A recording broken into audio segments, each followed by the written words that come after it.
Kirsten from Clarksville, Tennessee, has questions about ceiling cracks. She at the train station? I don't know, but she can take the last train. There it is. All right, but don't, Kristen, because we're going to help you out. Stay right there. She writes to us that we just bought... You know, nobody knows about the monkeys. I'm sure they do. No, There's three of them out there. Okay, we'll keep going. To Clarksville, it was like one of their big hits, wasn't it, Chad? Anyway, so... we move on. Yes. So Kristen writes, we could just start over again, but this is good. This is video gold. I'm good. All right. With it. So Kristen writes, her home was built in 2007, right? And she bought it in January, and now she's noticing these cracks are happening in the ceiling. You see that crack running through there? I see the crack. It's a seam crack. I think. Well, that's what her question is. She says there's one in the garage, there's one in the kitchen, the master bedroom, the master bath. They have them all over the place. I guess what it boils down to. And she wants to know, could this be a foundation problem? No. Especially in the ceiling. Ceilings usually don't show the problems. It's the walls, and it's usually above a door or window, and it's usually a diagonal crack that will stay closed or open more at the bottom than the top. So it'll be some kind of triangular configuration where it's pulling apart. That seems to be a sagging of your ceiling joists, and the seams, the tape is cracking.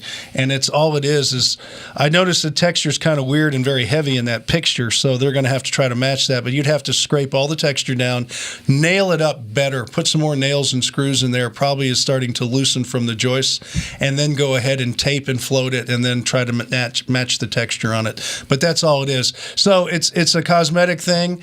You could actually maybe caulk some of those cracks and then repaint the whole ceiling, so if it moves a little bit, the cracks won't show because the caulking is flexible, and have a painter redo it. But as far as a major issue, I don't think you have one. Okay. There's Daydream Believer. Everybody remembers that one, right? The Monkey song, right? West End, Clarksville. And, okay, Pleasant Valley Sunday. Now, that would be an obscure Monkees hit, if you remember that one. Yes. All right. I remember them all. I had all three albums. I used to watch the show all the time. I did, too. I was love there's only one musician in the whole band, right? That was the guy who sang Last Train to Clarksville. No. It was, well, actually, Mickey Dolenz was a drummer, right?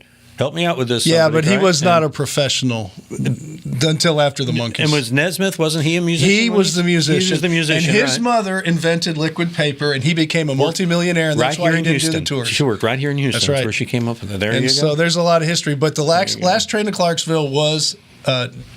Newland, is that what you said? What was his name? Nesmith. Nesmith. That was his one big hit on the whole deal. Everybody else was the singers except for that one. And Peter York. Peter York was not a musician. No, he was barely a singer.